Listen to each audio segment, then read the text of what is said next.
안녕하십니까, 강원국입니다. 이번 테마로는 존 보글과 인덱스 펀드라는 테마를 잡았는데요. 초보자들에게도 꽤 괜찮은 동영상이 될 것 같습니다. 여러분들이 투자에 좀 관심이 있으시면은 어제 이 존 보글이 타계했다라는 뉴스를 보셨을 겁니다. 네, 매우 안타깝죠. 그래서 오늘은 그를 기리는 마음에 그 존 보글의 The Little Book of Common Sense Investing이라는 책을 한번 같이 살펴보겠습니다. 그 어제 89세 나이에 존 보글이 이제 돌아가셨는데요. 이분이 인덱스 펀드로 투자의 민주화를 이뤘다 해도 과언이 아닙니다. 왜냐하면은 인덱스 펀드로 정말 투자를 하나도 못하는 초보자들이 그 프로 펀드 매니저들을 능가할 수 있는 그런 수단이 생겼거든요. 그래서 누구나 부자가 될 수 있는 그런 수단을 만든 것이 바로 존 보글입니다. 세뮤엘슨이라고 경제학 노벨상을 처음으로 수상하신 그 위대한 경제학자가 말하기를 인덱스 펀드는 바퀴, 알파벳, 인수에 버금가는 발명이다라고 했습니다. 그리고 워렌 버핏은 투자자를 위해 가장 많은 일을 한 사람을 기리는 조각상을 세우면은 그것은 내가 아니라 보글이어야 한다라고 했고, 그리고 워렌 버핏은 자기가 죽은 후에 자기 자산을 어떻게 할지 이미 정해놨습니다. 그 중에 90%는 미국 그 인덱스 펀드에 투자를 하고요. 그리고 나머지 10%는 현금으로 보유를 하라라고 이미 유언을 남겼습니다. 그리고 포춘지는 보글은 버핏, 소로스, 린치와 함께 20세기 투자 4대 거인이다라고 칭송을 했고요.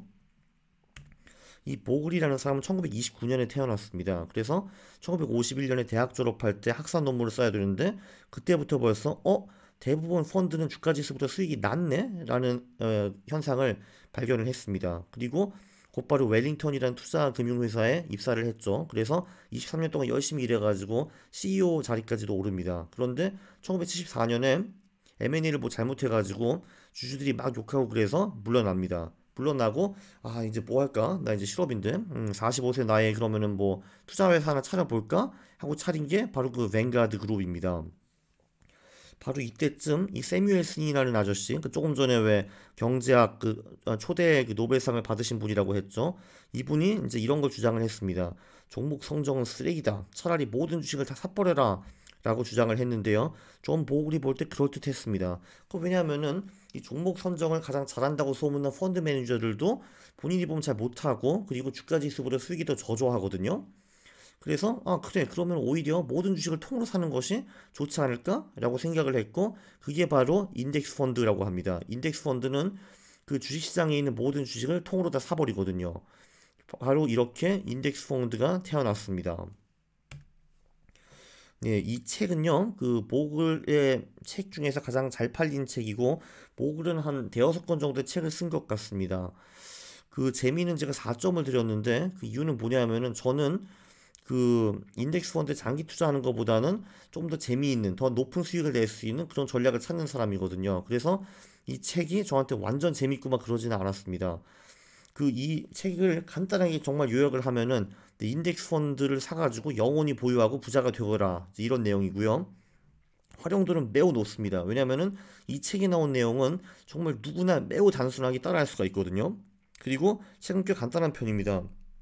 이 책이 그 지금 한국에 번역이 안 된 것 같은데 그런데 보글이 쓴 이거 매우 흡사한 책은 한 권 번역이 되어 있습니다. 그래서 한번 책방에 가보세요.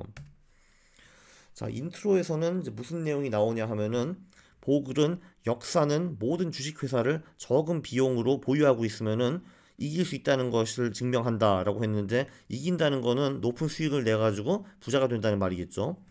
이분이 생각하는 보유기관은 영원히입니다. 그러니까 인덱스 펀드를 사고 사가지고 절대로 팔지 말아라 이런 내용이고요. 그리고 이런 식으로 했다면은 100년간 수익이 복리 9.5%가 나왔습니다. 복리 9.5% 별거 아닐 것 같은데 50년 동안 9.5%로 복리로 수익을 내면은 1달러가 93.48달러가 됩니다. 그러니까 제가 1억으로 시작을 해가지고 그 50년 동안 열심히 일하고 아이고 나 은퇴해야지 하면은 그 돈이 93억 원이 되어 있는 겁니다.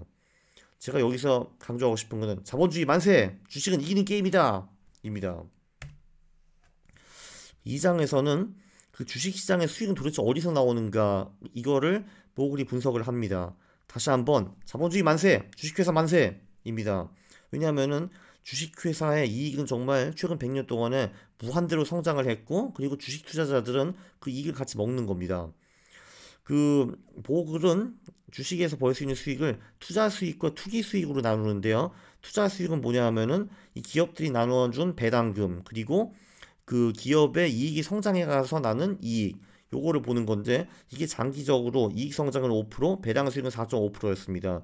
요 두 개를 더하면은 9.5% 정도 수익이 나오죠.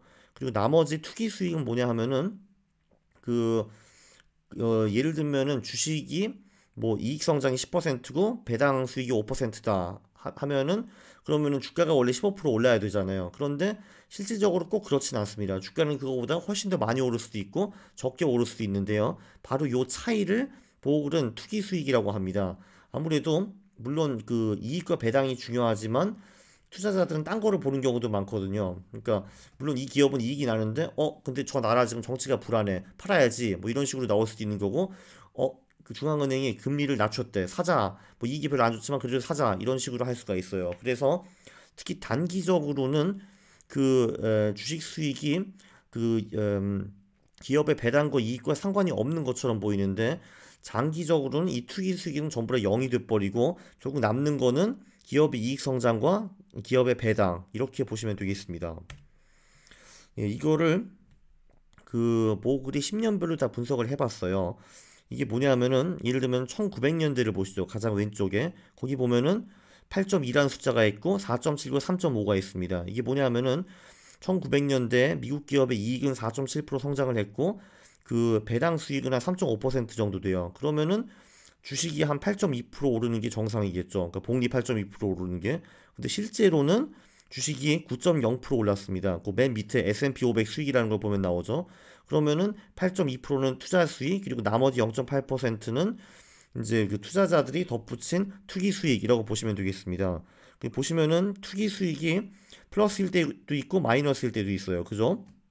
뭐 예를 들면 1990년대를 보면은 투자의 수익은 10.6%였습니다. 미국 기업의 이익이 연평균 7.4% 올랐고 배당 수익은 3.2%.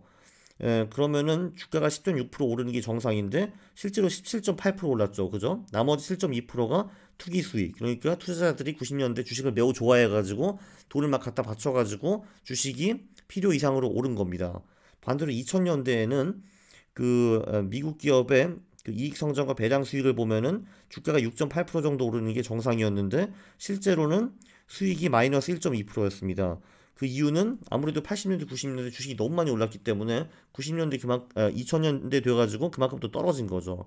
그런데 이렇게 보시면은 투기 수익은 10년 기준으로 보면 플러스일 때도 있고 마이너스일 때도 있는데, 대체로 장기적으로 보면은 그게 0으로 수렴이 된다라는 거고, 그 남는 수익은 배당 수익과 이익 성장이라고 보시면 되겠습니다.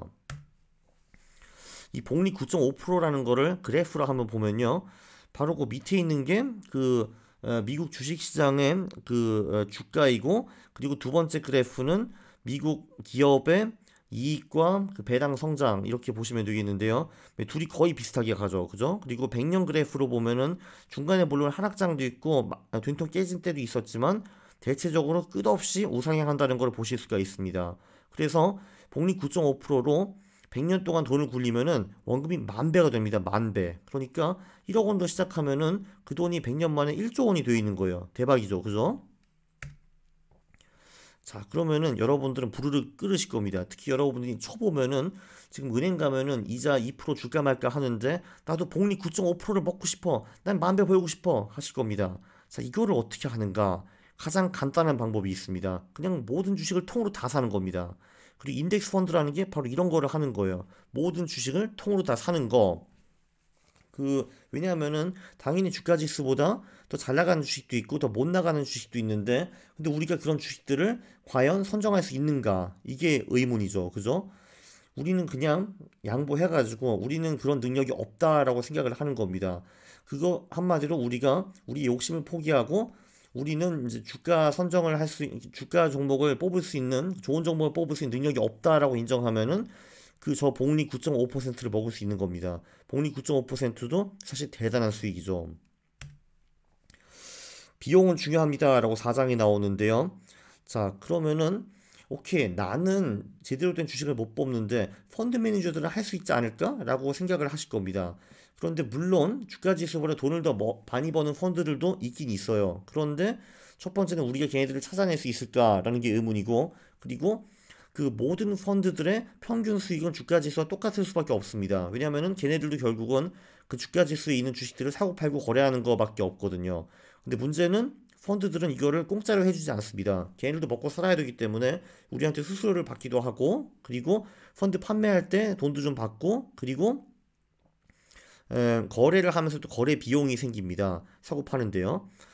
그게 보통 한 그 연 2.5% 정도라고 합니다. 자, 그러면은 그 주가 지수의 수익률이 복리 8%였다면은 결국 펀드의 평균 수익은 8%에서 2.5%를 뺀 5.5%밖에 못 나온다는 거예요. 주가 지수도 훨 낮습니다. 아, 그까지 2.5%뭐 주지 뭐 그게 별거야라고 생각을 하실 텐데, 네, 그 1, 2%도 복리로 그 늘게 되면은 별거가 됩니다. 그래서 그 복리 8%로 돈을 50년 굴리면은 그 돈이 1만 불이 46만 9천 불이 되고요. 5.5%로 50년 굴리면은 그 돈이 14만 5천 불밖에 안 됩니다. 그러니까 이 2.5% 차이로 50년 후에 제 부가 3배나 차이가 나는 겁니다. 그 수수료를 내면은 수수료 안 내는 거 비교해가지고 돈이 3분의 1밖에 안 남아요. 이게 되게 억울하죠. 근데 도대체 뭐 때문에 우리가 2.5%를 펀드한테 주냐 이런 겁니다. 근데 현실은 더 비참합니다. 1980년부터 2005년 데이터를 보면은 S&P 그 500 지수의 복리 수익이 12.3% 나왔어요. 그러니까 평균보다 더 높았죠. 그죠? 그런데 평균 펀드의 수익은 복리 10.0%였습니다. 왜냐면은 조금 전에 말씀드렸지만 얘네들 수수료가 한 2.5%거든요. 그러니까 수수료 전에는 펀드들의 수익이 주가 지수와 거의 비슷했는데 수수료를 빼고 나니까 수익이 확 줄었습니다. 그런데 펀드에 투자하는 투자자들의 수익은 복리 7.3%밖에 안 된다고 합니다.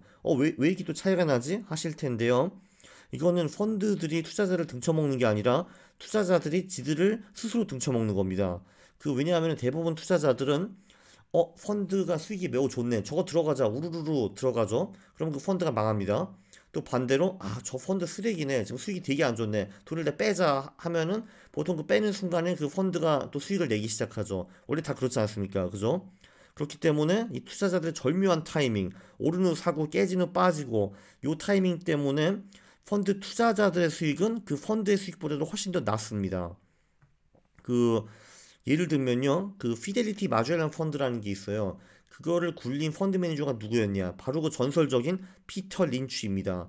조금 전에 그 20세기 4대 거장이 있다고 했는데 한 명이 보글이고 한 명이 워렌 버핏이고 한 명이 조지 소로스고 그리고 마지막 한 명이 바로 이 피터 린치인데 이 사람이 13년 동안에 본인이 30% 미친 듯이 돈을 벌었습니다.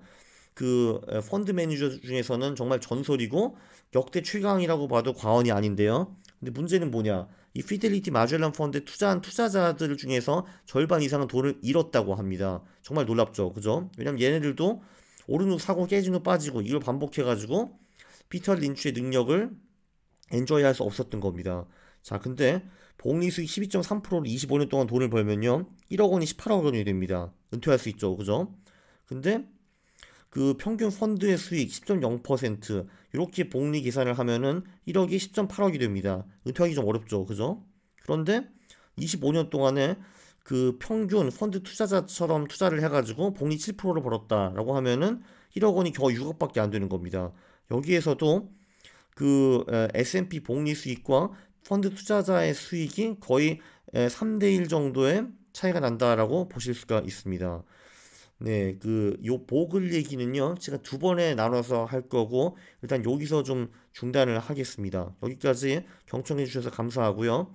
사실, 진짜 핵심 내용, 엑기스는 바로 다음 동영상에 나옵니다. 그래서 꼭 다음 동영상을 시청해 주시기 바랍니다. 감사합니다.